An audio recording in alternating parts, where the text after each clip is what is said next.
মৰম চেনেহ আন্তৰিকতা ভাতৃত্ববোধ শ্ৰদ্ধা ভক্তি এইবিলাক গুৰুসকলে শিকাই যোৱা কথাবিলাক কিমান মূল্যৱান কথা you are here to enjoy your life by way of extending your service to the nation service to the people হয়নে চাহ শ্ৰমিকৰ 8 লক্ষ শ্ৰমিকৰ কোনোদিনে তেখেতসকলে ডিজিটেল ৱৰ্ল্ডৰ লগত তেখেতসকলৰ পৰিচয় নাছিল কানেকশ্যন নাছিল সদায় কেছ লেনাদেনা কৰিছিল হয়নে সেইখন জগতক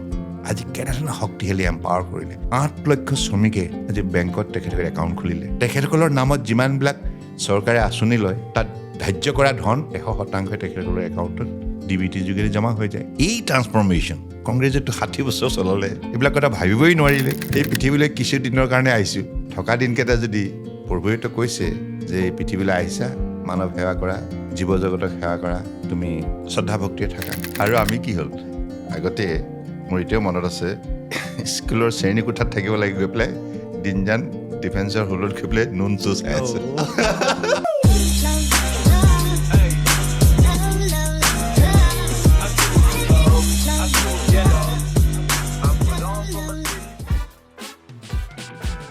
নমস্কাৰ কি খবৰ সকলোৰে আশা কৰি সকলোৱে ভালে আছে অজান্তিকৰ এটা নতুন এপিছডলৈ সকলোকে স্বাগতম জনাইছোঁ মই ৱেচিছ আজি আমাৰ লগত এজন অতি বিশিষ্ট ব্যক্তি আছে আৰু হয়তো অজান্তিকত আজিৰ নিচিনা মানে ভাল লগা দিন আৰু ভয় লগা দিন মোৰ কাৰণে অহা নাই আৰু বহুত দিনলৈ নাহে চাগে মই অলপ নাৰ্ভাছ হৈ আছোঁ আজি আমাৰ লগত আছে আমাৰ মৰমৰ অতিকে মৰমৰ বন্দৰ জাহাজ আৰু জলপথ মন্ত্ৰী সৰ্বানন্দ সোণোৱাল ডাঙৰীয়া এতিয়া মোক আপুনি এটা কথা কওক মই আপোনাক ছাৰ বুলি কওঁ নে সৰ্বা দা বুলি হ'ব দা ক'লে হ'ব কি খবৰ দাদা মই ভালে আছোঁ তুমি কেনে আছা বঢ়িয়া আৰু আজিৰ নিচিনাকৈ চিকিউৰিটি চেক আমাৰ অজান্তিকত হোৱা নাই আমি এঘণ্টা আগতে সেই চব প্লেনিং কৰি লৈছোঁ হয় আজি আমি ছাৰ পলিটিক্সৰ কথা বেছি নাপাতোঁ হয় আমি আপোনাৰ কথা পাতিম আজি মই ৰিচেণ্ট একদিন চাই আছিলোঁ পডকাষ্ট হওক বা ইণ্টাৰভিউ হওক এনেকুৱা বহুত কম ইণ্টাৰভিউ আছে য'ত আপুনি নিজৰ পাষ্টটোৰ কথা কৈছে বা নিজৰ লাইফৰ বাকী ইনচিডেণ্টবোৰ কথা কৈছে আজি আমি আপোনাৰ পৰা সেইবোৰ জানিবলৈ চেষ্টা কৰিম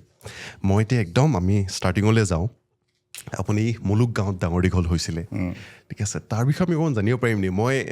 কেতিয়াও শুনাই নাই মানে আপোনাৰ চাইল্ডহুডটোৰ কথা কোনো ইণ্টাৰভিউতে আৰু এইটো আমি একদম ফৰ্মেল শ্ব' নহয় ছাৰ যদি কিবা ভুল ভ্ৰান্তি হয় ক্ষমা কৰি দিব নাই একো নাই মুলুক গাঁও মোৰ জন্মগাঁও য'ত মোৰ জন্ম হৈছে আৰু এইখন গাঁও একেবাৰে বানবিধ্বস্ত অঞ্চলত অৱস্থিত এতিয়া অৱশ্যে বানপানীৰ পৰা কিছু সকাহ পাইছে মথাউৰি ৰোড কাম এম্বেংমেণ্ট এইবিলাক নিৰ্মাণ হৈছে কাৰণ পূৰ্বতে নাছিল এটা প্ৰাকৃতিক পৰিৱেশত কিন্তু গাঁওখন যদিও বানবিধ্বস্ত অঞ্চলৰ বহুত সুন্দৰ স্মৃতি এতিয়াও মনলৈ ভাসি আহে আৰু বহুত নিহিত হৈ আছে কাৰণ ল'ৰালি কালত আমাৰ বানবিধ্বস্ত অঞ্চলৰ গাঁৱৰ মানুহ হিচাপে স্বাভাৱিকতে কেৱল আমাৰ পৰিয়ালতে নহয় অন্যান্য পৰিয়ালতো বহুত সমস্যা আছিল খোৱা বোৱা সমস্যা থকাৰ সমস্যা সীমিত ব্যৱস্থাৰ মাজত আমি ডাঙৰ হৈছোঁ বাঁহ খেৰৰ ঘৰ মাটি লিপা অকল আমাৰে নহয় সেই অঞ্চলৰ প্ৰায়বিলাক মানুহ পকী ঘৰ নাছিলে আৰু তেতিয়া কেতিয়াবা কি হয় ধুমুহা আহে খেৰ লৈ গুচি যায় আপোনালোকৰ খেৰৰ আছিলে অঁ খেৰৰ ঘৰ এই তাৰপিছত ৰাতি দবা পিটা বৰষুণ দিয়ে ধুমুহাৰ পাছত এঠাইৰ পৰা আন ঠাইলৈ আমি মানে শোৱা যিখন মানে বিচনাটো নাছিল আমি মাটিতে শুইছিলোঁ আৰু তলত খেৰ ওপৰত বস্তা তাৰপিছত পাতিখন দি তাৰপিছত আমাৰ যিখন বেডশ্বীট আৰু সেইবিলাক দি এঠাইৰ পৰা আন ঠাইলৈ ৰাতি শ্বিফটিং কৰি থাকিব লগা হয় আকৌ সেই সময়ত কি হয় বাৰিষা বা বৰষুণ হোৱাৰ লগে লগে বহুত মাটিৰ তলৰ পৰা পোক পৰুৱা ওলাই আহে বিভিন্ন ধৰণৰ পঁইতাচোৰা চুক ভেকুলী কিবা কিবি ঢেৰ আৰু সিহঁতেও ইতিমধ্যে পৰিভ্ৰমণ কৰিবলৈ আৰম্ভ কৰে আৰু তেতিয়া চাকি পোহৰ লেম্প নাছিলেই আৰু কেতিয়াবা চাকি হেৰিটো পোহৰটো কমি যায় যি নহওক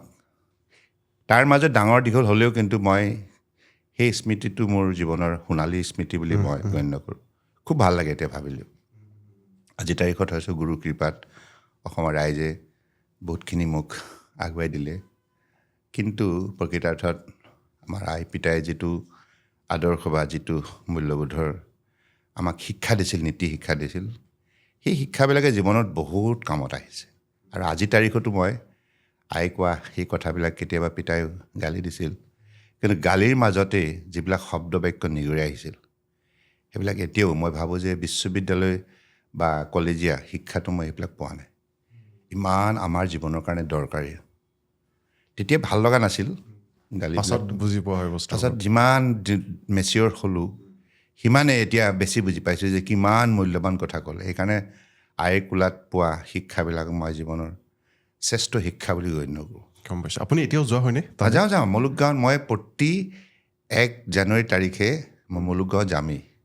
মই যি কেপাচিটিতে নাথাকোঁ, ছাত্ৰ নেতা হওক, MLA হওক, MP হওক, বা এইবিলাকতো ৰাইজে দিয়া পদবী হয় নাই বাৰু, তাৰপিছত চিফ মিনিষ্টাৰ হওক, ইউনিয়ন মিনিষ্টাৰ হওক, মই 1 তাৰিখটো গাঁৱলৈ যাওঁ আৰু আয়ে পিতাই সমাধিত সেৱা কৰোঁ। তাৰপিছত গাঁৱৰ ল'ৰা ছোৱালীৰ সৈতে নদীৰ পাৰত এসাঁজ খাওঁ। এতিয়াও? এতিয়াও অ'কে। ছাৰৰ এনেই ধৰি লওক দেউতাই কি কৰিছিলে? দেউতা আমাৰ খেতিয়ক আছিল। খেতিয়ক? আৰু দেউতাই কিছুদিন পঞ্চায়তৰ ছেক্ৰেটেৰী হিচাপে কাৰ্যনিৰ্বাহ কৰিছিল, কিন্তু খেতিয়ক হিচাপে আৰু মূল যিটো উপাৰ্জনৰ পথটো আছিল খেতিয়ক। গতিকে খেতি কৰি আমাক বহুত ডাঙৰ আমাৰ পৰিয়াল, আমাৰ 6জন ভাই ককাই, 2গৰাকী আমাৰ বাইদেউ, হয়নে, সৰ্বমুঠ মা দেউতা আই পিতাই লগাই কিমান হয়, আমি 10জন। আমাৰ দেউতা 11।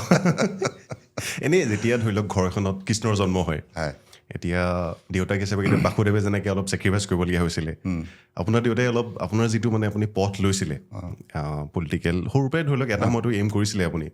তেখেতে কিছুমান বস্তুটো ছেক্ৰিফাইচ কৰিবলগীয়া হৈছে। দেউতাই মানে তেতিয়া এটা বস্তু দেউতাৰ পৰা দেখিছিলোঁ বা শিকিছোঁ যে দেউতাই সদায় আমাৰ চোতালত যিহেতুকে পঞ্চায়তৰ ছেক্ৰেটেৰী হিচাপে আছিল, তেতিয়া গাঁৱৰ মানুহবিলাক আহিছিল আৰু বিভিন্ন ধৰণৰ চৰকাৰী কাম কাজবিলাকৰ ক্ষেত্ৰত দেউতাই তেওঁলোকক সহায় কৰিব লগা হৈছিল। আৰু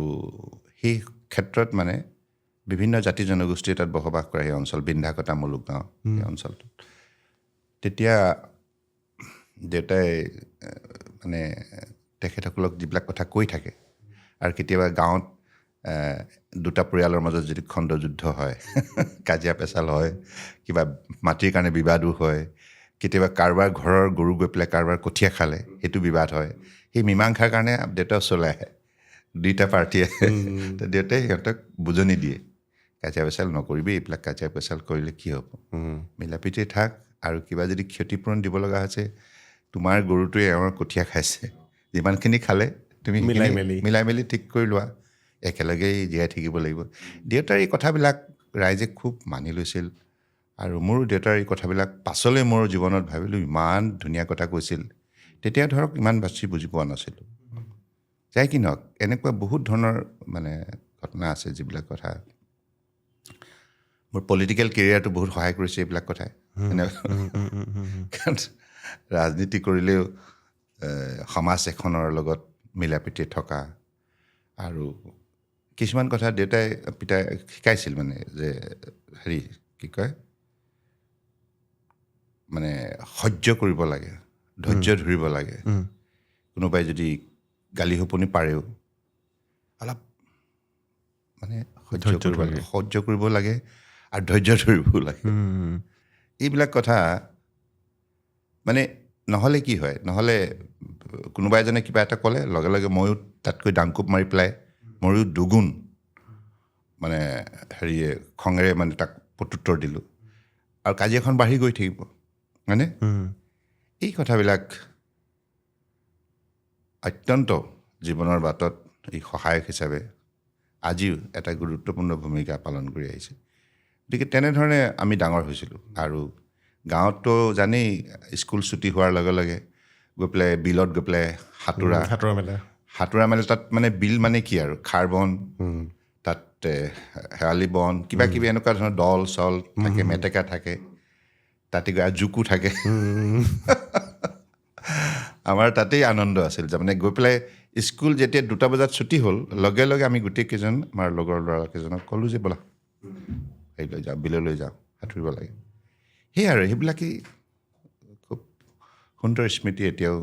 গম পাইছোঁ আপোনাৰ সেই পাৱাৰটো লোভ আছিলে নে অকণমান দেউতাৰ যিটো এটা ধৰি লওক ডমিনেটিং এটা হেৰি আছিলেতো দুজন মানুহে দেউতাৰ কথা শুনে আপোনাৰ মন যায় নাই কেতিয়াবা তেনেকুৱা কিবা মানে পঞ্চায়ত মানে বুলি দেউতাক সেইবিলাক দেখি পেলাই এটা বস্তু বুজি পাইছিলোঁ যে কেনেকৈ মানুহক বুজনি দিব লাগে আৰু তাৰ মাজত প্ৰভাৱ বিস্তাৰ কেনেকৈ কৰিব পাৰে মানে কি কথা ক'ব পাৰি কি কথা ক'লে মানুহে মানি লয় দুই পক্ষৰ কথা প্ৰথমতে শুনিব লাগিব শুনাৰ ধৈৰ্য থাকিব লাগিব আৰু উত্তপ্তভাৱে ক'লেও সহ্যও কৰিব লাগিব সহ্য আৰু ধৈৰ্য দুটাই থাকিব লাগিব হয়নে মীমাংসা তেতিয়াই কৰিব পাৰে আপুনি সেই যে কেটলিষ্ট যিটো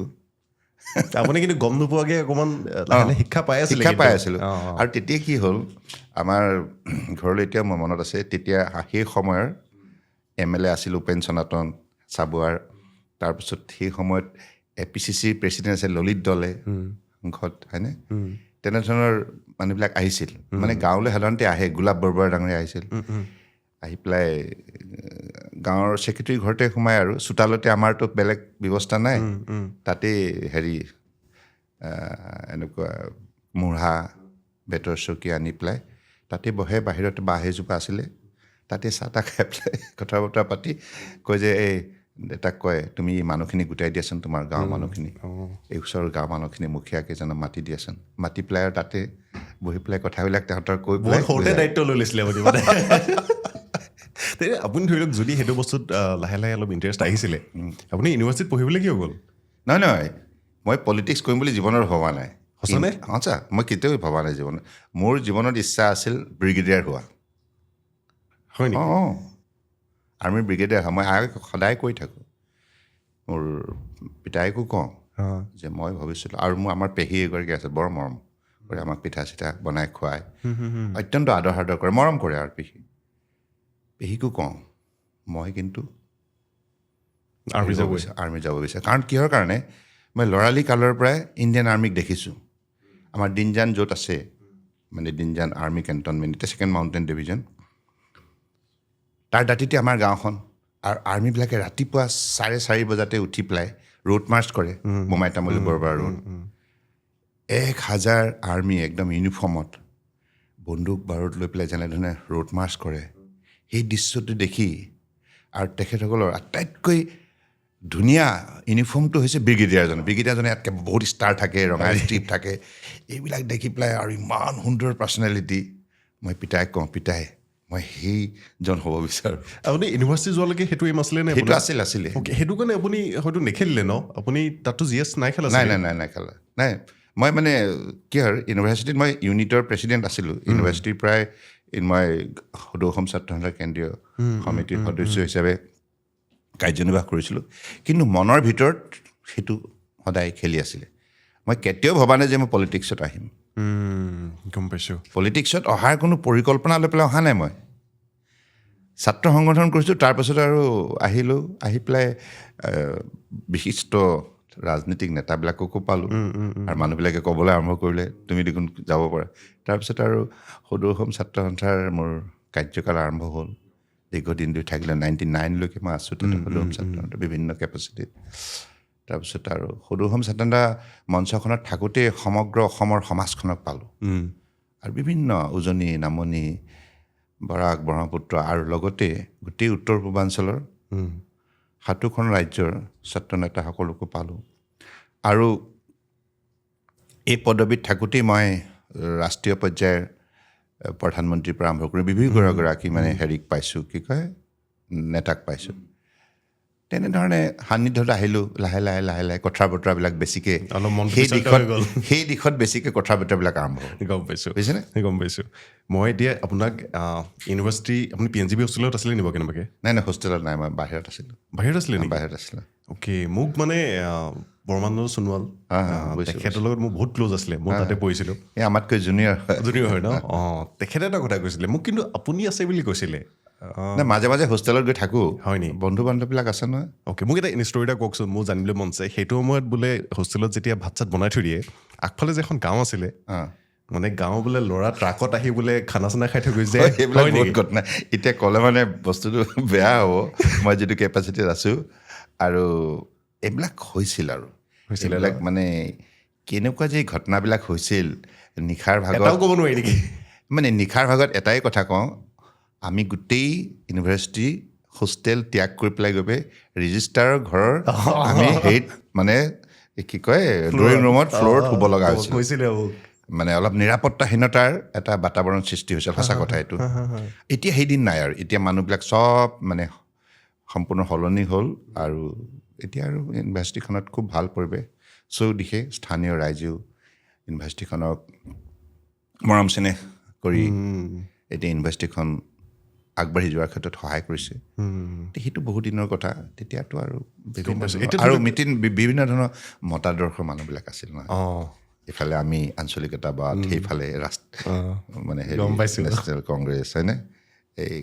এই ৰাজনৈতিক দলক ভাল পোৱা মানুহবিলাকৰ ৰুচিবোধটোতো জানেই পক্ষপাতিতা জানেই গতিকে স্বাভাৱিকতে হৈ যায় আৰু সেইবিলাক গম পাইছোঁ এনেই আপুনি সেইফালে যেতিয়া যায় বুকুতে অকণমান টান এটা থাকে নি ইউনিভাৰ্চিটিখনৰ প্ৰতি মোৰ ডেফিনেটলি এতিয়াও যদি যাওঁ মানে কিবা এটা মনটো বেয়া লাগি যায় কিন্তু ডিব্ৰুগড় ইউনিভাৰ্চিটি বুলি ক'লে মৰমটো এইটো স্বাভাৱিকতে থাকিবই এইটো সৰ্বকালৰ কাৰণে থাকিব মোৰ মনত কাৰণ কেলেই বহুত স্মৃতি জড়িত হৈ আছে আৰু কাৰণ বহুত কথাটো আমি তাৰ পৰাই শিকিছোঁ হয়নে বাৰু আৰু আপুনি কোনো কথাই আপুনি পাহৰি যাব নোৱাৰে স্কুল হওক কলেজ হওক বিশ্ববিদ্যালয় হওক প্ৰতিটো এনভাইৰমেণ্টে কিবা নহয় কিবা এটা আপোনাক গুৰুত্বপূৰ্ণ কিবা নহয় কিবা এটা দিছে কিবা এটা কথা আৰু সেই কথাখিনিক লৈ পেলাইতো আজি মই এনেকৈ আপোনাৰ লগত কথা পাতিছোঁ হয়নে নহ'লেতো মই এইটো শক্তি নাপালোঁ হয় শক্তিবিলাক সেই কেম্পাছৰ পৰা আহিছে আপোনাৰ বেয়া প্ৰাউড ফিল হৈছে কিন্তু এতিয়া যেতিয়া সোমাই ডেফিনেটলি মই ভাল পাওঁ মোক ঘৰ যেন লাগে আৰু বেছি ৰেডিঅ' এতিয়া আমি যাব লাগিলে ইমান পাত্তা নিদিয়েতো নাই ইউনিভাৰ্চিটিত মৰমো কৰে দেই বহুত মৰম কৰে ইমান নিজৰ সেইটো থাকেই গ'ল মই এতিয়া আপুনি চাগে ফিল নকৰিব কিন্তু আপুনি যেতিয়া প্ৰথম গম পাইছিলোঁ মই ডিব্ৰুগড় ইউনিভাৰ্চিটি বুলি মোৰ নিজকে হ'ব এটা মানে ঘৰৰ নিচিনা লাগি যায় মানে PNGP হ'ব চাগে মানে সেই ভাইবটো চবৰে একেই পাওঁ মানে মই একজেক্টলি আৰু মই কানে কলেজত থাকোঁতেও তাতো বহুত স্মৃতি আছেতো কলেজত মানে কিছুমান আছে আৰু এতিয়া ক'ব নোৱাৰি এতিয়া মোক অকণমান সৰু সুৰাকৈ পলিটিক্সৰ টাইম তাতে নি কথা অলপ সৰু সুৰাকৈ কওক মানে কোৱা বুলি ক'ব কোৱা বুলি ক'ব পাৰে মোৰ মানে দিগদাৰ হয় আপোনাৰ মোৰ মানে হয় এইটোতো মই আৰম্ভণিত তেনেকৈ কৰিছোঁ তুমি বুলি কৈছোঁ কিন্তু দিগদাৰ হয় ন আমাৰ আনুষ্ঠানিকতাত আপুনি কয় বুলি ক'লে বেছি ভাল লাগিব ঘৰুৱা ফিল হ'ব এইটো যদি আপুনি ক'ব পাৰে এতিয়া মোক কওক আপুনি যিটো সময়ত ছাত্ৰ সংগঠনৰ পৰা ওলাইছিলে আপুনি সেইটো সময়ত কংগ্ৰেছতো আৰামছে চিট পালেহেঁতেন মানে বিজেপি কিয় চুজ কৰিলে সেইটো তেতিয়া বিজেপিত সোমোৱা নাই মই প্ৰথম মই AGPত মই এই বিজেপি আৰু হেৰিৰ কথা কৈ আছোঁ কংগ্ৰেছৰ কথা কৈ আছোঁ সেইটো আপুনি কংগ্ৰেছত কিয় নগ'লে আপুনি সেইটো সময়ত নাই কংগ্ৰেছ আগৰ পৰাই ছাত্ৰ সন্থাৰ দিনৰ পৰাই কংগ্ৰেছৰ বিৰুদ্ধে সদায় শ্লোগান আন্দোলন কিন্তু সেইটোতো ভৱিষ্যতটো অন্ধকাৰ আছিলে সেইটো সময়ত আপুনি ভাবিছিলেনে যে বিজেপিয়ে এনেকুৱা এটা ষ্টেজ পাবগৈ কেতিয়াবা নহয় বিজেপি ভাল লাগিছিল কিহৰ কাৰণে কাৰণ একটো সেই সময়ত প্ৰথমতে বাজপেয়ী ডাঙৰীয়াক ছাত্ৰ নেতা হৈ থাকোঁতে লগ পাইছিলোঁ আৰু LK আদৱানী ডাঙৰীয়া অৰুণ চৌধুৰী ডাঙৰীয়া আৰু ইফালে জেটলী ডাঙৰীয়া এনেধৰণৰ যশৱন্ত সিং আৰু তেতিয়া আমি ছাত্ৰ নেতাসকলে যেতিয়া আমি প্ৰতিনিধি দল লৈ পেলাই দিল্লীলৈ যাওঁ অসম চুক্তিৰ কথা অবৈধ বিদেশীৰ কথা এই কথাবিলাকতো কংগ্ৰেছে আলোচনা নকৰে কংগ্ৰেছৰ সাংসদসকলে বিজেপি বিৰোধী দলৰ প্ৰধান নেতা হিচাপে বাজপেয়ী ডাঙৰীয়া আদৱানী ডাঙৰীয়া তেখেতসকলৰ হাতত আমি স্মাৰকপত্ৰবিলাক দিছোঁ আৰু তেখেতসকলে সংসদৰ মুডিয়াত আমাৰ হৈ পেলাই কথাবিলাক কয় সেইকাৰণে তেতিয়াৰ পৰাই এটা সান্নিধ্য আছিল হয়নে সান্নিধ্য আছিল তাৰপিছত তেখেতসকলে আমাক কৈছে বিভিন্ন সময়ত তোমালোক আহা বিজেপিলৈ অসমখন ঠিক কৰা আৰু সেইবিলাকেও বহুত ইনফ্লুৱেঞ্চ কৰিছে কিন্তু প্ৰথমতে মই আৰম্ভ কৰিছোঁ অসম গণ পৰিষদ দলৰ পৰা তাৰপৰা 99ত অসম গণ পৰিষদ তাৰপিছত 2001 চনত 99ত মই লখিমপুৰ লোকসভাত কণ্টেষ্ট কৰিছিলোঁ নহয় মই হাৰিছোঁ তাত হাৰোঁতে খুব পেপাৰবিলাক লিখিছে আৰু ই আৰু শেষ আৰু জিৰ' হৈ গ'ল একেবাৰে আহিছিল নহয় বিৰাট একেবাৰে ছাত্ৰ আপোনাক কিন্তু পৰমাদাই বহুত ভাল পায় দেই পৰমাদাই বহুত ভাল পায় আপোনাক হয় সেইটো ভাল পায় আমি বহি আপোনাৰ কথাই পাতি থাকোঁ আগতে মানে নাই আৰু আপুনি যেতিয়া পলিটিক্সত এণ্ট্ৰি কৰিছিলে মানে এতিয়া যেনেকৈ ফাৰ্ষ্ট বিৰাট কোহলি ওলাইছিলে আমাৰ মানে তেনেকুৱা আছিলে মানে আৰু হিৰোজন আহি আছে আমাৰ অসমৰ মানে যিটো পলিটিক্স চিনিয়ৰিটোত মানে আৰু বহুত ভাল ভাল কাম কৰিব কিন্তু আমি সেইটো ভাবিছিলোঁ যে বিজেপি কিয় চুজ কৰিলে সেইটো সময়ত বহুত ডাউন হৈ আছিলে ন মই যিটো সময়ত সোমাইছোঁ সেইটো সময়ত বিজেপি 2011 চনৰ 8 ফেব্ৰুৱাৰী তাৰিখে তেতিয়া প্ৰৱেশ কৰিছিলোঁ। তেতিয়া ভোট শ্বেয়াৰ আছিলে 8% অনলি। সেইটোৱেতো কৈছোঁ মই। তেতিয়াতো বহুতেই মোক লিখিছে নহয়, এই নেক্সট ডে পেপাৰ জইন কৰাৰ নেক্সট ডে বহুতেই কলমো লিখিছে, খুব সমালোচনা কৰিছে, মোক খুব গালি দিছে। মই আকৌ গালি চালি দিলে খুব ভাল পাওঁ। ভাল পায়, অঁ, কিন্তু আপুনি যিমান সহজ হ'ল দুখ লাগিব নালাগে। মই কেতিয়াও দুখ নালাগে। মই সদায় কওঁ সমালোচনা মই ভাল পাওঁ আৰু প্ৰশংসা মই ভয় কৰোঁ। অ'কে, অঁ, এতিয়াই নহয়। আৰু মই দেখোন চিফ মিনিষ্টাৰ বা ইয়াৰ আগতেও বেলেগ বেলেগ কেপাচিটিত কাম কৰোঁতে সদায় মই কওঁ সংবাদ মাধ্যম, আপোনালোকে যি ইচ্ছা তাকে লিখক, বাক স্বাধীনতা আছে, আপোনালোকে লিখিব পাৰে। মই কেতিয়াও সমালোচনা ভয় নকৰোঁ। কাৰণ আপুনি যেতিয়া নীতিগতভাৱে আপুনি যেতিয়া গম পাব যে আপুনি ঠিকে আছে, হয়নে? ভয় কিয়? কোনোবাই যিকোনো ধৰণৰ সমালোচনা কৰিলেও আপুনি ভয় খোৱাৰ কোনো যুক্তিযুক্ততা নাই। কাৰণ আপুনি নিজৰ নীতিত ঠিকে আছে। কিন্তু সেইটো ধৰি লওক আপুনি ভাবিছে যদি 10জন মানুহে আপোনাক ভুল বুলি কয়, আপুনি নিজৰ মততে থাকে নে অকণমান? ন মই বহুত তেনেকুৱা মই পাৰ হৈ আহিছোঁ, বহুত এইটোতো হৈছে আৰু। মই ছাত্ৰ নেতা হৈ থাকোঁতেও ৰাজনীতিত অহাৰ পাছতো বহুত ধৰণৰ লিখিছে। কিন্তু সেইবিলাক কথাক গুৰুত্ব দিলেতো নহ'ব। যিটো কামৰ কাৰণে আপুনি এইখন পৃথিৱীত প্ৰৱেশ কৰিছে, সেইটো কামত আপুনি আত্মনিয়োগ কৰিব লাগিব, নিষ্ঠাৰে আত্মনিয়োগ কৰিব লাগিব। তেতিয়া আত্মবিশ্বাস আপোনাৰ গঢ় লৈ উঠিব। আৰু আপুনি যদি নিষ্ঠাৰে আত্মনিয়োগ নকৰে, আত্মবিশ্বাস গঢ় লৈ উঠিব নোৱাৰে। বুজি পাইছেনে? গম পাইছোঁ। আপুনি লাগি থাকিব লাগিব। আপোনাৰ কনভিকশ্যনটো এছাৰ্ট কৰিব লাগিব থ্ৰু একশ্যন, আৰু মানুহে দেখিব লাগিব। এইটো বহু কথা তেনেকুৱা হৈ গৈছে মোৰ। সেইটো অহংকাৰ নহয় দেই। গম পাইছোঁ। আৰু বেয়া কামটো কৰিলে কিন্তু আপুনি ভয়াতুৰ হ'ব, এইটো ঠিক। কিন্তু আপুনি ধৰি লওক যিমানখিনি কষ্ট কৰি অসমক এটা নতুন গতিলৈ লৈ গৈ আছিলে, আপুনি আধাতে এৰি দিল্লী অভিমুখে কিয় মানে গুচি গ'ল? মানে এইটো মোৰ ব্যক্তিগত ডিচিশ্যন নহয়। এইটো কথা মানুহে ক'লে মই ভাবোঁ মানে কিন্তু দলে কেতিয়াবা যেতিয়া দলে সিদ্ধান্ত এটা লয়, মই দলৰ এগৰাকী নিষ্ঠাৱান কাৰ্যকৰ্তা হিচাপে মোৰ দায়িত্ব আছে দলৰ সিদ্ধান্তৰ প্ৰতি সঁহাৰি জনোৱা। কিন্তু মোক এটা কথা কওক, মই যেতিয়া ভোট দিবলৈ যাম, এইটো মই আপোনাৰ পৰা ছাজেশ্যন বিচাৰিছোঁ দেই, মই পাৰ্টিটো চাই ভোট দিম নে পাৰ্টিজন চাই ভোট দিম? নাই, আপুনি পাৰ্টিটোৱে যি কাম কৰি আছে পাৰ্টিটো চাব আপুনি। তেতিয়াহ'লে পাৰ্টিজনৰ একো ভেলুৱে নাই নেকি? নহয়, পাৰ্টিজনৰ ভেলু থাকিব, কিন্তু সদায় পাৰ্টিজন যোনেই নহওক কিয়, আল্টিমেটলি পাৰ্টিৰ যিটো নীতি, সেই নীতিৰ আধাৰতে চৰকাৰবোৰ পৰিচালিত হ'ব। কিন্তু নীতিখিনি কোনোবাইতো মানে কৰিব পৰা মানুহ হ'ব লাগিব ন, যি সেইখিনি ডেফিনেটলি মানুহৰ মাজত সেইটো এটা অপশ্যন থাকিব, হয়নে? কিন্তু সঁচা কথাটো এইটোৱে, আজিৰ তাৰিখত ধৰক ভাৰতীয় জনতা পাৰ্টি যিমান কাম কৰি আছে, এই কামবিলাকৰ যিটো ফলাফল জনসাধাৰণে ইয়াৰ পৰা কি পাইছে নাপাইছে, জনসাধাৰণৰ বিবেকত সেই কথাটো বিবেচিত হৈছে, হয়নে? গতিকে এগৰাকী সজাগ সচেতন নাগৰিকে কি ক'ব? পাৰ্টিটোৰ কাম কাজবিলাক চাব, হয়নে? কেতিয়াবা কি হয়, এজন ধৰক খুব ভাল ব্যক্তি, পঢ়া শুনা কৰা, খুব ভাল একেবাৰে অধ্যয়নশীল, কিন্তু তেওঁ যদি ৰং পাৰ্টিত যায়, সেই পাৰ্টিৰ যদি কোনো দেশৰ প্ৰতি, সমাজৰ প্ৰতি দায়বদ্ধতাৰে কাম কৰাৰ কোনো যদি তাত উদাহৰণ নাথাকে, তেতিয়াহ'লে বিবেকবান ভোটাৰৰ কাৰণে অসুবিধা হয় সিদ্ধান্ত লোৱাত। মই দেখিছোঁ বহুত এনেধৰণৰ উল্লেখযোগ্য ব্যক্তি অসমৰ ৰাজনীতিত কেতিয়াবা জনসাধাৰণে অস্বীকাৰ কৰে। ইয়াৰ কাৰণ এইটোৱেই। কিন্তু যদি ভাল পাৰ্টি এটাত ভুল মানুহ সোমায় তেতিয়া? এইবিলাকতো জনসাধাৰণে বিবেচনা কৰিব। কিন্তু মইতো ভোটটো আপোনাক দিছিলোঁ, আগৰবাৰো আপোনাক দিছিলোঁ, এইবাৰো মই আপোনাক দিছিলোঁ। কিন্তু আপুনি মোক দিছিলে, অঁ, কিন্তু মই যিটো দলত আছোঁ সেই দলটোক দিছে আপুনি। হয় নহয়? মোক দিছে, চেহেৰাটো মোৰ, আদৰ্শটো কিন্তু দলটোৰ, আৰু তাৰ সেইটো কলৈ যাব? দললৈ যাব। গতিকে মই ভাবোঁ যে বিবেকবান ভোটাৰে এই কথাবিলাক তেনেধৰণে বিবেচনা কৰে হয়নে গম পাইছোঁ মই কনফিউজ হৈ আছোঁ মই ভালকৈ বস্তুটো ভাবি চাব লাগিব আপুনি যিখিনি কথা কৈ আছে এতিয়া মানে পটকৈ মানি ল'বলৈ দিগদাৰ আহিছে মোৰ কাৰণে নাই যিকোনো মানুহে এই কথাটোক পটকৈ মানি নল'ব মই কোৱা কথাটো মানি নল'ব কিন্তু সঁচা কথাটো এইটোৱেই আল্টিমেটলি যিটো নীতিৰ আধাৰত এটা দল পৰিচালিত হয় আৰু যিটো নীতিৰ আধাৰত এটা দলে চৰকাৰত থাকোঁতে জনসাধাৰণৰ বাবে কাম কৰে সেই কথাটো মানুহে কিন্তু বিবেচনা কৰে হয় আমি এতিয়া অকণমান দিল্লীলৈ যাওঁ আপুনি বেলেগ বেলেগ বিভাগত কাম কৰি আছে আপুনি ক্ৰীড়াৰ বিভাগতো কাম কৰিলে এতিয়া আপুনি ধৰি লওক বন্দৰ যিটো জাহাজ এইটো নতুনকৈ আহিছে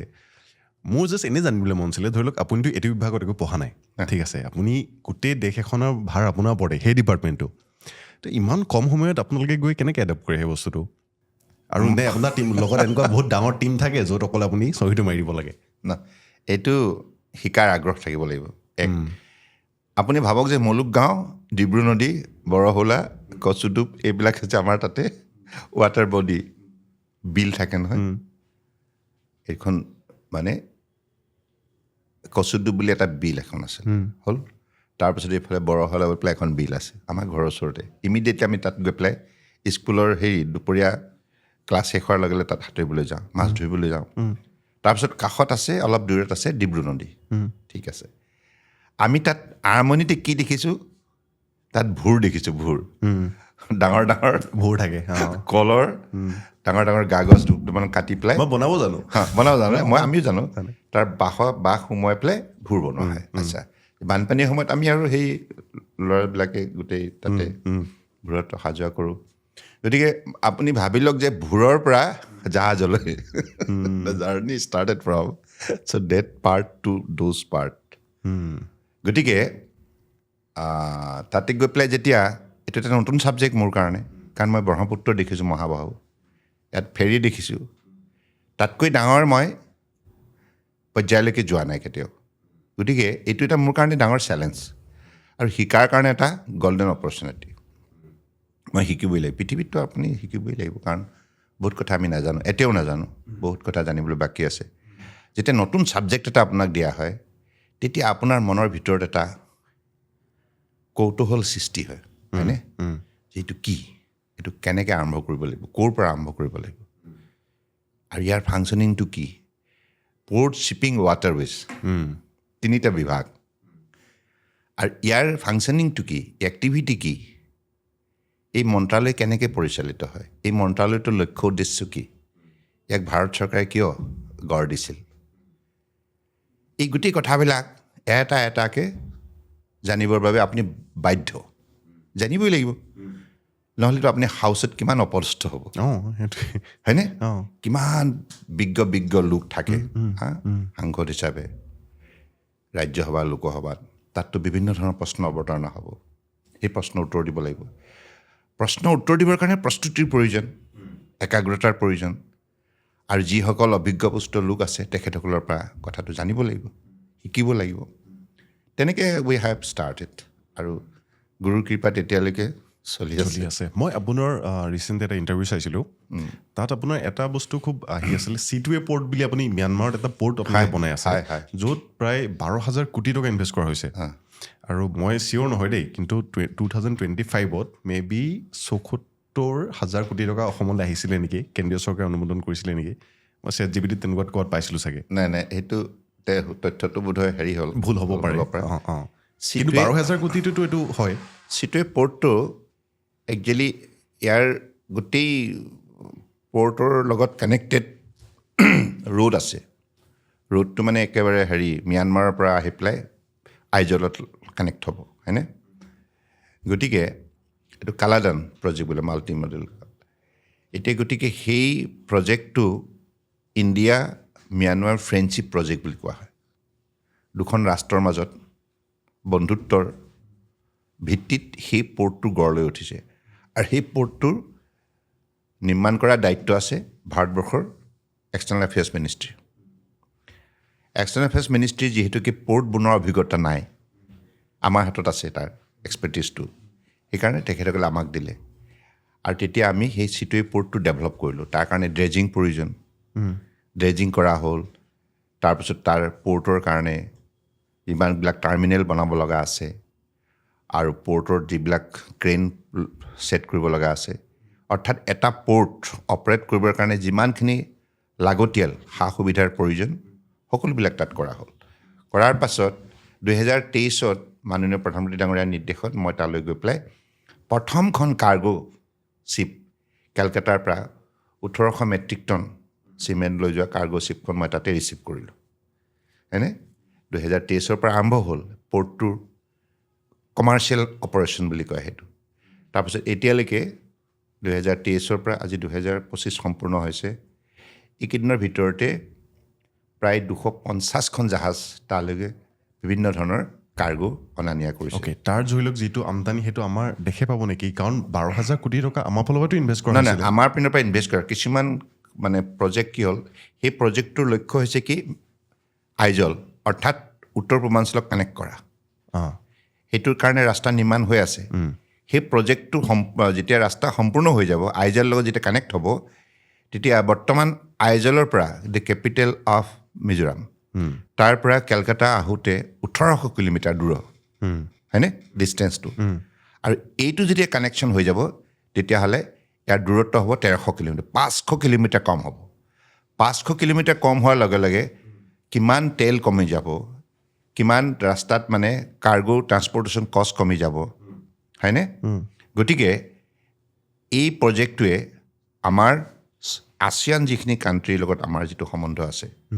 10খন কাণ্ট্ৰি আছে নহয় আছিয়ান যেনেকৈ ম্যানমাৰ আছে থাইলেণ্ড আছে কম্বোডিয়া আছে Laos Brunei Vietnam Singapore Indonesia Malaysia total 10খন গতিকে সেই ৰাষ্ট্ৰসমূহৰ সৈতেও আমাৰ যিটো কাৰ্গো ভেছেলৰ মুভমেণ্টটো আৰু ইয়াৰ যোগেদি আমদানি ৰপ্তানি বৃদ্ধি হ'ব আৰু উত্তৰ পূৰ্বাঞ্চলৰ বিশেষভাৱে লাভান্বিত হ'ব আৰু এইটো এক্টিভ পলিচিৰ যোগেদি এইটো গঢ় লৈ উঠিছে হয়নে অৰ্থাৎ আমাক মানে উত্তৰ পূৰ্বাঞ্চলৰ যিমানবিলাক উৎপাদিত সামগ্ৰী আছে যাতে কাষতে সেই বজাৰখন পায় ম্যানমাৰ এখন বজাৰ থাইলেণ্ডো বজাৰ হয়নে গতিকে আৰু ভাৰতবৰ্ষৰ অন্যান্য ৰাজ্যৰ সৈতেও ইয়াৰ যোগেদি বেহা বেপাৰ কৰিব পাৰিব উত্তৰ পূৰ্বাঞ্চলৰ এনেকৈ চাবহাৰটো একেই নেকি চাবাহাৰটো সেইটো এটা ইৰাণত প্ৰতিষ্ঠা এটা পৰ্ট সেইটোতো আপোনাৰ ফালৰ পৰা কৰা হৈছে ডেফিনেটলি সেইটো এটা ভাৰতবৰ্ষৰ আৰু ইৰাণৰ মাজৰ এটা কথা বুজি পোৱা নাই তাত সেই যিখিনি কাম কৰি আছে আপোনালোকে তাততো US গভৰ্ণমেণ্টে বহুত মানে বাধা দি আছিলে নাই সেইটো হয় ইণ্টাৰনেশ্যনেল আমাৰ কিছুমান ডিপ্ল'মেটিক যিবিলাক ৰিলেশ্যনশ্বিপৰ ভিত্তিত কিছুমান আমি বন্দৰ নিৰ্মাণ কৰোঁ বা আমাৰ যিবিলাক বেহা বেপাৰ হয় হয়নে গতিকে সেই পৰ্টটো তেনেধৰণে গঢ় লৈ উঠিছিল মানে ইমান ইম্পৰ্টেণ্ট কিয় এইটো আপুনি কিবা কথা লুকুৱাইছে নেকি নাই নাই লুকুৱা নাই একো লুকুৱাব লগা নাই আমাৰ তেনেধৰণে আৰু ৰোড মানে আমাৰ কথা হৈছে কি কোনোবা এটা যদি সাগৰীয় পথ কিবা যদি জিঅ' পলিটিকেল চিটুৱেশ্যন হয় তাত যদি কিবা বিবাদ বা কিবা অলপ খেলি মেলি সৃষ্টি হয় এখন কেইবাবোৰ বহুত ৰাষ্ট্ৰ থাকে নহয় ৰাষ্ট্ৰবিলাকৰ মাজত তেতিয়া অল্টাৰনেটিভ আমাৰ কাৰ্গোবিলাক কোনফালে যাব তাৰ কাৰণে আমি নতুন নতুন ৰাস্তা উদ্ভাৱন কৰোঁ আইমেক এটা ৰাস্তা আইমেক ৰাস্তাৰ যোগেদি আমি UAE Saudi Arabia Jordan Israel তাৰপিছত জাৰ্মানী ফ্ৰান্স ইটালীলৈকে যাবগৈ হয়নে এইটো সাগৰৰ এটা অঞ্চল থাকিব আৰু এইফালে এটা ৰেল লিংকো থাকিব হয়নে গতিকে সেইটো এটা ৰাস্তা আৰু এইফালে আমি যেনেধৰণে ৰাছিয়াৰ লগত ডেভেলপ কৰিছোঁ চেন্নাইৰ পৰা ইষ্টাৰ্ণ মেৰিটাইম মানে যিটো ইকনমিক কৰিডৰ সেইটো এটা ব্লাডিভষ্টকলৈ চেন্নাইৰ পৰা যায় আৰু যদি চেণ্ট পিটাৰবাৰ্গৰ পৰা বোম্বেলৈ 40 দিন লাগে এখন জাহাজ আনো মালবাহী জাহাজ এখন 40 দিন লাগে 40 দিন বুলি ক'লে কিমান তেল জ্বলে কিমান তাত মানে লজিষ্টিক কষ্টটো কিমান বাঢ়ি যায় কিন্তু সেইটো ঠাইত আমি 24 দিনতে মানে ব্লাডিভষ্টকৰ পৰা ৰাছিয়াৰ পৰা আমি চেন্নাইলৈকে বিভিন্ন সামগ্ৰী আনিব পাৰোঁ এক্সপৰ্ট ইম্পৰ্ট দুইটাই হয় গতিকে তেনেধৰণে আমি নতুন নতুন আছে INS মানে আৰু এটা আছে international north south transport corridor সেইটো একেবাৰে ইৰাণৰ পৰা গৈ পেলাই এইফালে CIS কাণ্ট্ৰিবিলাক আছে গতিকে প্ৰকাণ্ড এটা এৰিয়া যিটো এৰিয়া আমাৰ কাৰণে আমাৰ এক্সপ্ল'ৰেশ্যনৰ কাৰণে বিজনেছ এক্সপ্ল'ৰেশ্যনৰ কাৰণে আমাৰ সুবিধা হয় গতিকে তেনেধৰণে ভাৰতবৰ্ষই পৃথিৱীত এখন আগশাৰীৰ মেৰিটাইম নেশ্যন হিচাপে নিজক প্ৰতিষ্ঠা কৰিবৰ কাৰণে মেৰিটাইম ছুপাৰ পাৱাৰ হিচাপে প্ৰতিষ্ঠা কৰাৰ বাবে আমি বিভিন্ন ধৰণৰ দিশত আমি গতি কৰোঁ গম পাইছোঁ আপুনি চাহকাপ খাই লওক হয় আৰু এই যিবোৰ আইডিয়াবোৰ কৰি আছে এইবোৰ চব আপুনিয়ে কৰিছে নে নাই কাৰণ মই এইটো নহয় অকল মই বুলি নহয় এইটো মানে ধৰি লওক দায়িত্বটো আপোনাৰ দায়িত্বত আছে হয় সেইটো থাকিবই কাৰণ এইটো বিভাগ মানে মই আগতে ইমান নামেই নুশুনো এতিয়া যিমান মানে কাম চলি আছে এইটো বিভাগত বিভাগটো মানে ইটছ এ গ্ল'বেল মিনিষ্ট্ৰী আমি 95% এক্সিম কাৰ্গো মানে আমদানি ৰপ্তানি এক্সপৰ্ট ইম্পৰ্ট এই মিনিষ্ট্ৰীটো হেণ্ডেল কৰে 95% দেশৰ বাকী 5%হে কোনোবা জাহাজত যায় মানে উৰাজাহাজত যায় কাৰণ উৰাজাহাজত যিকোনো এটা সামগ্ৰী নিয়াৰ মানে বিৰাট এক্সপেঞ্চিভ হ'ব এটকাৰ ঠাইত 20 টকা লাগিব আৰু আমাৰ জলমাৰ্গ যিটোত আমাৰ জলপথেৰে যেতিয়া যায় ইয়াৰ সেইটো খুব কম হয় মানে ট্ৰান্সপৰ্টেশ্যন কষ্টটো কম হয় সেইকাৰণে কষ্ট ইফেক্টিভ বুলি কোৱা হয় গতিকে সেইকাৰণে পৃথিৱীৰ এতিয়া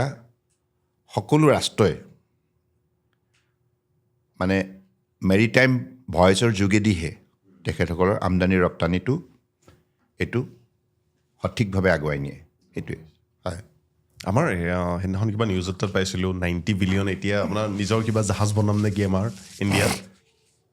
হয় আমি এতিয়া নতুনকৈ আমাক বাজেটত প্ৰভিজন দিছে আমাৰ হাতত জাহাজ নাই প্ৰায়বিলাক জাহাজ আমি বিদেশৰ পৰা লওঁ এইটো আগতে বোলে কোৰিয়া আৰু চাইনা নে জাপান কোনোবাই বনাই আছিলে নকল মানে এই জাহাজৰ যিটো মানে আজিও 60% চাইনাই বনায় 28% চাউথ কোৰিয়া বনায় বাকীখিনি 19% মান জাপানে বনায় they are the leading ship building nation আমাৰ ৰেংকিং একেবাৰে 16 নম্বৰ খুব তলত বৰ্তমান সময়ত আমি প্ৰায়বিলাক জাহাজ বিদেশৰ পৰা আমি হায়াৰ কৰোঁ চাৰ্টাৰ কৰি চলাওঁ বিদেশত তাৰপিছত বছৰেকত পে'মেণ্ট কৰিব লাগে আমি 6 লাখ কোটি টকা 6 লাখ কোটি টকা অকল জাহাজৰ ভাড়া দিব লাগে গতিকে সেইকাৰণে মাননীয় প্ৰধানমন্ত্ৰী ডাঙৰীয়াই থিৰাং কৰিছে যে এতিয়া আৰু আমি বিদেশী জাহাজৰ যোগেদি আমদানি ৰপ্তানি এই কাৰবাৰটো আমি নকৰোঁ এতিয়া আমাৰ নিজৰ আত্মনিৰ্ভৰ ভাৰত নিজৰ দেশতে আমি জাহাজ নিৰ্মাণ কৰিম আৰু নিজৰ লাগতিয়ালখিনিও ৰাখিম আৰু পৃথিৱীৰ বজাৰত আমি বিক্ৰীও কৰিম এইটো যদি কেপাচিটি আমাৰ হাতত আছিলেই আগতে মানে কি চৰকাৰবোৰ মন নাছিলে নে পইচা নাছিলে আগৰ ক'বলৈ বেয়া কংগ্ৰেছৰ দিনত ন্যূনতম বিষয়টো অধ্যয়নো নকৰিলে গৱেষণাও নকৰিলে আৰু ইয়াত থকা যিখিনি যোগ্যতা ইয়াত থকা যিখিনি শক্তি সম্পদ সম্ভাৱনা এইবিলাক তেওঁলোকে আৱিষ্কাৰ কৰিব নোৱাৰিলে কিন্তু মাননীয় প্ৰধানমন্ত্ৰী ডাঙৰীয়া দূৰদৰ্শী নেতা হিচাপে তেখেতে এই কথাবিলাক বুজি পায় যে এইটো বিভাগ যদি আমি গুৰুত্বই নিদিওঁ তেতিয়াহ'লে ভৱিষ্যতে ভাৰতবৰ্ষ বিশ্বৰ আটাইতকৈ শক্তিশালী উন্নত ৰাষ্ট্ৰ হিচাপে নিজৰ প্ৰতিচ্ছবিখন নিৰ্মাণ কৰিব নোৱাৰিব এইটো সম্ভৱেই নহ'ব গতিকে সেইকাৰণে আজিৰ তাৰিখত আত্মনিৰ্ভৰ ভাৰত এই যিটো যাত্ৰা আৰম্ভ হৈছে এই যাত্ৰাটোৰ যোগেদি প্ৰতিজন ভাৰতীয়ক এতিয়া উদ্বুদ্ধ কৰি তুলিছে হয়তো আমি সদায় আনৰ ওচৰতকৈ হাত পাতিব লাগে যিকোনো এটা বস্তু হ'লে বিদেশৰ পৰা কিনিব লাগে কিয় কিনিব লাগে আমাৰ হাতত শক্তি নাই নেকি যোগ্যতা নাই নেকি আমিও কৰিব পাৰোঁ চাইনাই যদি কৰিব পাৰে আমি কিয় নোৱাৰোঁ কৰিব পাৰোঁ এতিয়া সেই পাৰোঁ এই আত্মবিশ্বাসটো পূৰ্বতে নাছিল মাননীয় প্ৰধানমন্ত্ৰী ডাঙৰীয়াই জগাই দিলে যাৰ ফলত এতিয়া CPR অৰ্থাৎ য'ত জাহাজ নিৰ্মাণ কৰা হয় এনেধৰণে বহু উদ্যোগ এতিয়া গঢ় লৈ উঠিছে এতিয়া বহু কোম্পানী আগবাঢ়ি আহিছে ভাৰতবৰ্ষত এতিয়া জাহাজ নিৰ্মাণ হ'ব আমি আমাৰ কোষ্টেল যিটো সাগৰীয় উপকূলত থকা যিকেইখন ৰাজ্য অন্ধ্ৰপ্ৰদেশ তামিলনাডু উৰিষ্যা আৰু এইফালে কেৰেলা এইফালে মহাৰাষ্ট্ৰ এইফালে গোৱা এইফালে কৰ্ণাটকা গুজৰাট এই সকলোবিলাক ৰাষ্ট্ৰই মানে উপকূলীয় যিখিনি সাগৰৰ দাঁতিত থকা ৰাজ্যসমূহৰ লগত এতিয়া ইতিমধ্যে ভাৰত চৰকাৰ বুজাবুজি হৈছে আমাৰ লগত MOU হৈছে কিন্তু তেওঁলোকে আমি এতিয়া হেল্প কৰেনে নহয় এতিয়া কৰিব লাগিব কাৰণ এইটোত তেখেতসকলৰ ইণ্টাৰেষ্ট আছে আল্টিমেটলি যদি আপোনালোকে দেখিবই নোৱাৰে দেখোন তাত নহয় দেখিব নোৱাৰিলেও আল্টিমেটলি এইটো ছেক্টৰ এনেকুৱা এটা ছেক্টৰ দেখিব নোৱাৰিলেও আপুনি বন্ধুত্ব পাতিব লাগিব নহ'লে আপোনাৰ কাৰ্গো যাব কেনেকৈ উৎপাদিত সামগ্ৰী আজি চেন্নাইত যিমানবিলাক গাড়ী তাত মানে হেৰি হয় নিৰ্মাণ হয় হয়নে বিভিন্ন গাড়ীবিলাক পৃথিৱীৰ বজাৰত যদি বিক্ৰী কৰিব লগা হয় জাহাজে নিব লাগিব এখন জাহাজত প্ৰায় 10,000 গাড়ী লৈ গুচি যায় 10,000 কিছুমান ইষ্ট আফ্ৰিকালৈ নিয়ে কিছুমান ইউৰোপলৈ নিয়ে য'ৰ পৰা অৰ্ডাৰ আহিছে হয়নে মোবাইল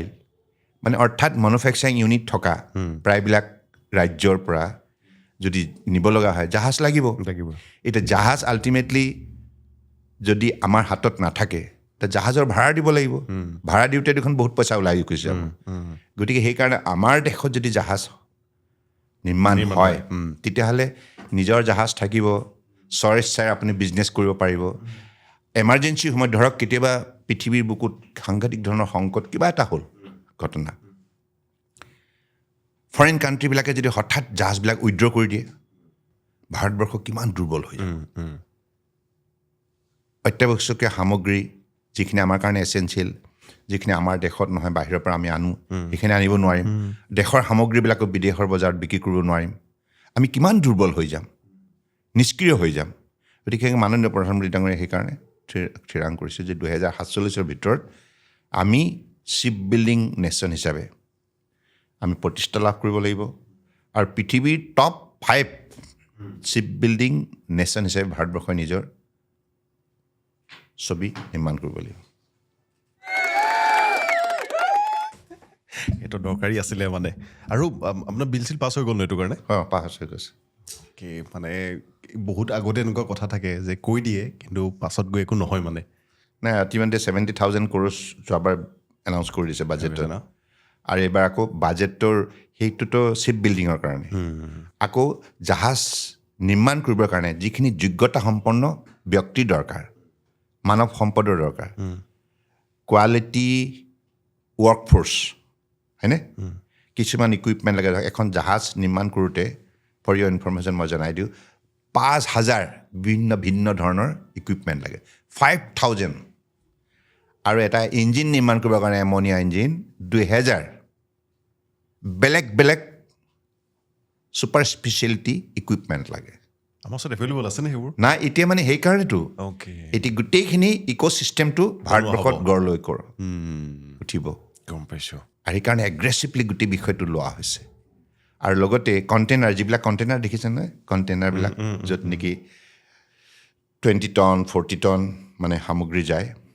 সেই কণ্টেইনাৰবিলাক আগত ভাৰতবৰ্ষত নবনে ভাৰতবৰ্ষত খুব কম সংখ্যা বনে 50,000 মান বনে কিন্তু আমাক লাগে ধৰক বছৰেকত 7 লাখ মান লাগে আমি বিদেশৰ পৰা কিনিব লগা হয় চাইনাৰ পৰা কিনিব লগা হয় বেলেগ ৰাজ্য বিশেষকৈ চাইনাই এই ক্ষেত্ৰত অগ্ৰণী ভূমিকা লৈ আহিছে কণ্টেইনাৰ এতিয়া ভাৰতবৰ্ষই সিদ্ধান্ত ল'লে কণ্টেইনাৰ আমি বনাম এতিয়া আমি চাইনাৰ পৰা নিকিনো প্ৰতি বছৰে আমি 7 লাখ 7.5 লাখ কণ্টেইনাৰ বনাম এতিয়া 50,000 পৰা 7.5 লাখ হ'ব আৰু 10 বছৰত আমি প্ৰায় 75 লাখ কণ্টেইনাৰ আমি ভাৰতবৰ্ষত বনাম হয়নে বিশ্ব বজাৰত যাতে কোনো কাৰণত ভাৰতবৰ্ষৰ জাহাজৰ কাৰণে যাতে কণ্টেইনাৰ ক্ৰাইচিছ নহয় আৰু কণ্টেইনাৰ ক্ৰাইচিছ হ'লে আপুনি বস্তু সোমাব নহয় ধৰক পেৰিছেবল আইটেম চব্জি কিছুমান বস্তু মানে তাত ৰেফ্ৰিজাৰেটৰ থকা কণ্টেইনাৰ থাকে হয়নে মেডিচাইন যাব যাব বিভিন্ন ধৰণৰ গতিকে সেই সকলো বস্তু মুকলি আকাশৰ তলততো যাব নোৱাৰে হয়নে তাৰ কাৰণে বিশেষ ব্যৱস্থাৰ দৰকাৰ সেই গোটেইবিলাক আজি ভাৰতবৰ্ষই এটা নতুনত্ব আনিছে মাননীয় প্ৰধানমন্ত্ৰী ডাঙৰীয়াৰ বলিষ্ঠ নেতৃত্বত আৰু এইবিলাক এতিয়া য়াং জেনেৰেশ্যনৰ কাৰণে it is a great learning experience হ'ব আৰু ইয়াৰ যোগেদি য়াং জেনেৰেশ্যনৰ মনটো ভাল লাগিব যে ভাৰতবৰ্ষ যেতিয়া শক্তিশালী হ'ল এই উপলব্ধিটো হ'ব ইমান দিনে বিশ্ব মঞ্চত সদায় ভাৰতবৰ্ষক মানুহে কেনেধৰণে চায় এই ইণ্ডিয়াৰ কোনো গুৰুত্ব নাথাকে আমেৰিকা এইবিলাকে গুৰুত্ব নিদিয়ে এতিয়াতো ভাৰতবৰ্ষক সকলোৱে গুৰুত্ব দিবলৈ আৰম্ভ কৰিছে দেখিছে যে ইমান কম সময়ৰ ভিতৰত 11 নম্বৰ কংগ্ৰেছৰ সময়ত 11 নম্বৰ স্থানত আছিল অৰ্থনীতি ৰাষ্ট্ৰ হিচাপে হয়নে দুৰ্বল হৈ আছিল তাৰ পৰা 11 বছৰতে 4th পজিশ্যনলৈ আহিল এতিয়া 2029 ভিতৰত 3rd largest economy in the world হ'ব এই যে সফলতাৰ মাপকাঠি যিটো এই গোটেই কথাবিলাকে এতিয়া য়াং জেনেৰেশ্যনক বিশেষভাৱে ইনস্পায়াৰ কৰিছে আৰু ইয়াৰ যোগেদি লক্ষ লক্ষজনৰ কৰ্মসংস্থাপন পাব। আমাৰ এটা পৰ্টে এতিয়া JNP বুলি এটা পৰ্ট আছে আমাৰ আণ্ডাৰতে, তাত কিমানজন মানুহে কাম কৰে জানেনে? ডাইৰেক্টলি ইনডাইৰেক্টলি কিমান 3 লক্ষ। আৰু এতিয়া আমি এটা নতুন পৰ্ট বনাই আছোঁ মহাৰাষ্ট্ৰৰ বাৰ্দাবানত। সেই পৰ্টটোৱে চাকৰি দিব কিমানক জানেনে? 20 লাখ 12 লাখ 12 লাখ। ইমান ভাল ভাল কাম হৈ থাকিলে ভাল লাগে। মানে আমাৰ যেতিয়া ফাৰ্ষ্ট মোদী ৱেভটো আহিছিলে মানে আমাৰ এনেকুৱা লাগিছিলে এতিয়া দেশ চেঞ্জ হৈ যাব মানে। আৰু আমি তাতকৈ চাগে আমাৰ লাইফত ইমান ভাল দিন অহা নাছিলে যদি ষ্টুডেণ্টছ আছিলোঁ আমি যে আহি আছে মোদী, দেশ চাবি নেক্সট 4-5 বছৰত কি হ'ব। কিন্তু সেই ভাইবটো মাজতে ক'ৰবাত নাইকিয়া হৈ গৈছিলে। মেবি আপোনালোকৰ ফালৰ পৰা ইমান দেখাব পৰা নাই। এতিয়া এইখিনি কথা মই আপোনাৰ মুখত এতিয়াই গম পাইছোঁ।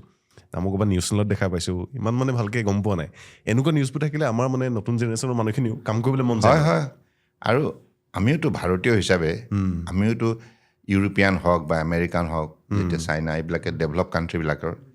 যেতিয়া তেওঁবিলাকক বিভিন্ন মঞ্চবিলাকত কাম কাজবিলাক কৰি থকা দেখোঁ, আৰু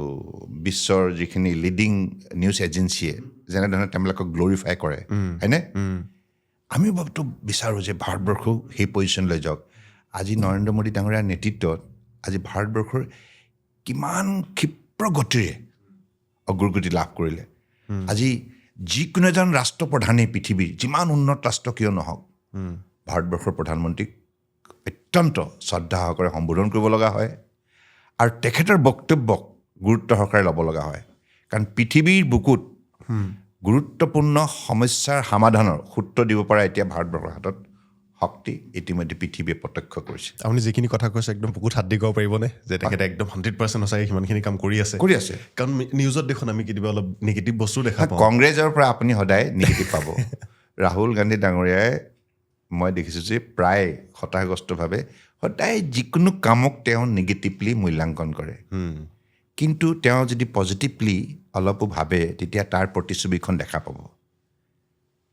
সঁচাকৈ হৈছে, নহ'লেতো মোবাইলৰ ক্ষেত্ৰত হওক, ষ্টাৰ্টআপৰ হওক, এটা ছেক্টৰ আনকচোন। আজি স্বচ্ছ ভাৰত অভিযান মানুহে ভাবিছে যে এইটো কি কাৰ্যসূচী, সবকা সাথ সবকা বিকাশ, মানুহে ভাবিছে এইটো কি শ্লোগান, হয়নে? আৰম্ভণি ডিজিটেল ইণ্ডিয়া, আৰম্ভণিতে মানুহৰ কিবা লাগিছিল, এইটো হ'ব জানো? আজিৰ তাৰিখত আপুনি ভাবক, চাহ শ্ৰমিকৰ 8 লক্ষ শ্ৰমিকৰ কোনোদিনে তেখেতসকলে ডিজিটেল ৱৰ্ল্ডৰ লগত তেখেতসকলৰ পৰিচয় নাছিল, কানেকশ্যন নাছিল, সদায় কেছ লেনাদেনা কৰিছিল, হয়নে? সেইখন জগতক আজি কেনেধৰণে শক্তিশালী এম্পাৱাৰ কৰিলে। 8 লক্ষ শ্ৰমিকে আজি বেংকত তেখেতসকলে একাউণ্ট খুলিলে। তেখেতসকলৰ নামত যিমানবিলাক চৰকাৰে আঁচনি লয় তাত ধাৰ্য কৰা ধন 100% তেখেতসকলৰ একাউণ্টত DBT যোগেদি জমা হৈ যায়। এই ট্ৰান্সফৰ্মেশ্যন কংগ্ৰেছেতো 60 বছৰ চলালে, এইবিলাক কথা ভাবিবই নোৱাৰিলে, হয়নে? গতিকে মই এটা এক্সাম্পল। আৰু প্ৰতিটো ছেক্টৰত নিৰপেক্ষভাৱে মূল্যাংকন কৰিব লাগিব দেই। তো মই বায়চ হিচাপে কোৱা নাই কথাটো, মইতো কেতিয়াও বায়চ হিচাপে নকওঁ। যিটো সঁচা মই দেখিছোঁ আজিৰ তাৰিখত, মই সৰু এক্সাম্পল এটা দিওঁ। আগতে আমাৰ নদী ছেক্টৰটোত এতিয়া ভাৰতবৰ্ষত প্ৰায় 400খনমান নদী আছে। কিছুমান নদীত মানে পানী নাথাকেই, কিন্তু অতদিনে জলমাৰ্গ বুলি কোৱা হয়, জলপথৰ শক্তিৰ সন্দৰ্ভত জলপথে যে মানে এখন সমাজক কেনেধৰণৰ শক্তি যোগান ধৰিব পাৰে বিভিন্ন ক্ষেত্ৰত, আৰ্থিকভাৱে, সাংস্কৃতিকভাৱে, সামাজিকভাৱে, হয়নে? মানৱ সভ্যতা উৎপত্তিৰ সময়ৰ পৰাই দেখোন জলপথেই মূল পথ আছিল, হয়নে? মানুহৰ অহা যোৱা কৰা, এখন ৰাষ্ট্ৰৰ পৰা আন এখন ৰাষ্ট্ৰলৈ যোৱা। গতিকে সেই শক্তিবিলাক কংগ্ৰেছৰ দীৰ্ঘদিনীয়া কাৰ্যকালত তেখেতসকলে চিনাক্ত কৰিব নোৱাৰিলে। কিন্তু মাননীয় প্ৰধানমন্ত্ৰী ডাঙৰীয়াই তেখেতে আহিয়ে ৰাষ্ট্ৰীয় জলমাৰ্গ অৰ্থাৎ ৰাষ্ট্ৰীয় জলপথ, কংগ্ৰেছৰ দিনত 5খন আছিল কেৱল নদী, স্বীকৃতি দিছিল। মোদী ডাঙৰীয়াই 111খন কৰিলে। 111খন কৰি কংগ্ৰেছৰ দিনত তেতিয়া আমাৰ জলপথেদি কাৰ্গো অৰ্থাৎ বস্তু অনা নিয়া কেৱল 18 মিলিয়ন মেট্ৰিক টন আছিল, হয়নে? এতিয়া 145 মিলিয়ন মেট্ৰিক টন হ'ল এই 11 বছৰৰ ভিতৰতে। তেখেতসকলৰ কিমান দীৰ্ঘদিনীয়া ৰাজত্ব চলালে, হয়নে? 1986তে নেশ্যনেল ৱাটাৰৱেজৰ জন্ম হৈছে, 86ত দীৰ্ঘদিন চলালে। তাৰপাছত তেখেতসকলে ইয়াৰ মাত্ৰাটো বৃদ্ধি কৰিব নোৱাৰিলে। কিন্তু আজিৰ তাৰিখত গংগাই হওক, ব্ৰহ্মপুত্ৰই হওক, যিমানবিলাক আছে এইবিলাকত কি হ'ল বিভিন্ন ধৰণৰ আন্তঃগাঁথনি শক্তিশালী কৰাৰ বাবে আজিৰ তাৰিখত এঠাইৰ পৰা আন ঠাইলৈ মানুহে বস্তু বাহিনী অনা নিয়া আৰু এটা ঠাইৰ পৰা আন ঠাইলৈ মানুহে ফেৰীৰে অহা যোৱা কৰা আৰু ইয়াৰ উপৰিও বিভিন্ন ধৰণৰ ক্ৰুজ পৰ্যটন ক্ষেত্ৰটোক শক্তিশালী কৰাৰ বাবে গতিকে এই কথাবিলাকে আজিৰ তাৰিখত মানুহক কনভিন্স কৰাইছে from 18 million metric ton to 145, 700% growth. Just imagine. এইবিলাকতো সঁচা কথা, এইবিলাকতো কোনো সাজি কোৱা কথা নহয়, ফাগি কথা নহয়।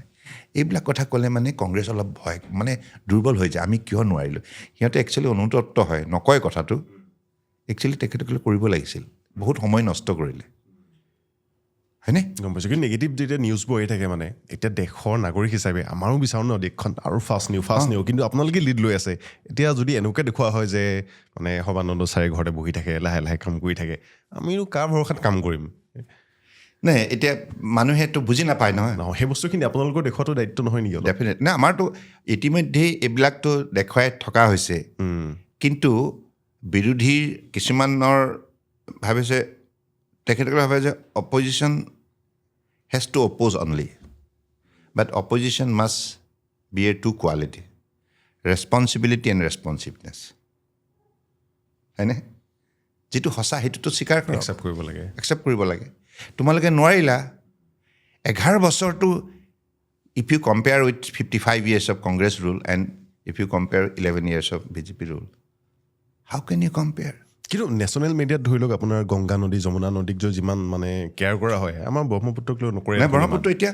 যথেষ্ট, আজি ব্ৰহ্মপুত্ৰত আপুনি এতিয়া যিবিলাক ইনফ্ৰাষ্ট্ৰাকচাৰ হ'ল, আজি পাণ্ডুত এতিয়া চি প্ৰিপেয়াৰ ফেচিলিটি ডেভেলপ হৈ আছে, বিল্ডিং হৈ আছে, কেতিয়াবা গৈ পেলাই চাই আহিব। প্লাছ আকৌ তাতে এলিভেটেড কৰিডৰটো হৈছে, প্লাছ তাতে আপোনাৰ কি কয় টাৰ্মিনেল হৈছে, আমাৰ ক্ৰুজ টাৰ্মিনেল, হয়নে?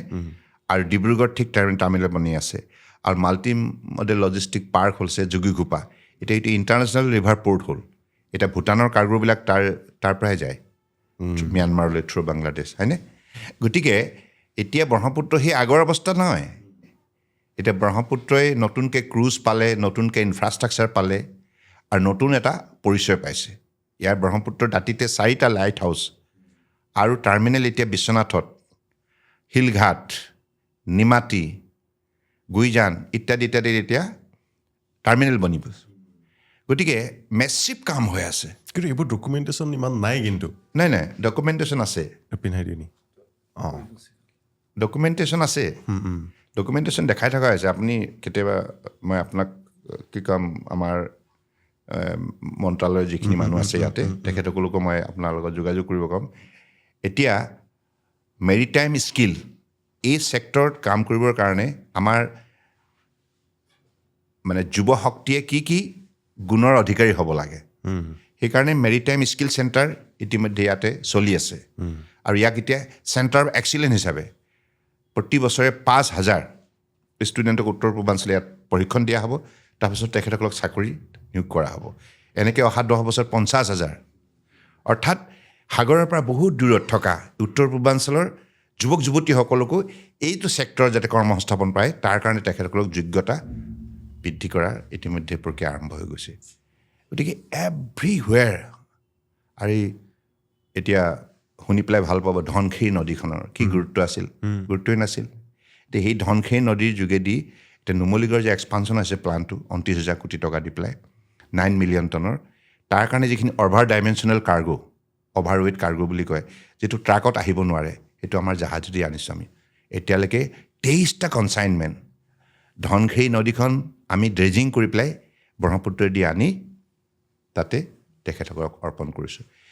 এইবিলাক বস্তু নতুন নতুন ঘটনা হৈ আছে, নতুন নতুন। মোৰো ভাল লাগিছে। মই অসমৰ বা উত্তৰ পূৰ্বাঞ্চলৰ প্ৰতিনিধি হিচাপে আজি বৰাক ব্ৰহ্মপুত্ৰত যেনেকৈ কাম কৰিবলৈ, আৰু আমাৰ 20খন ইয়াতে যিটো ৰাষ্ট্ৰীয়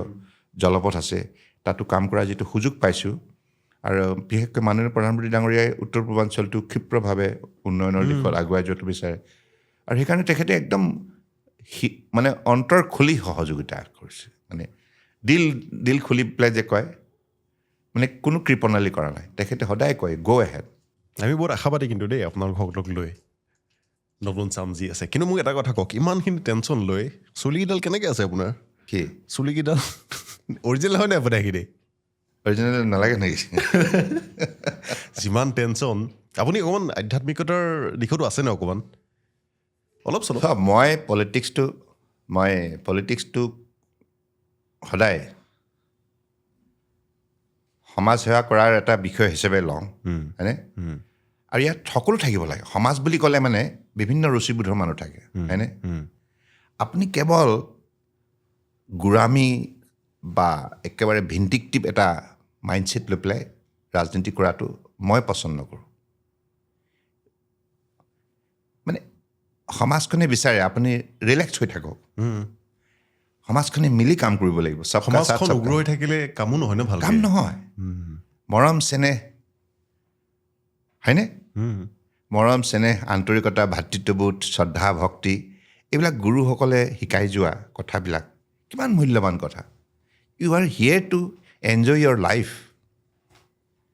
বাই way of extending your service to the nation service to the people হয়নে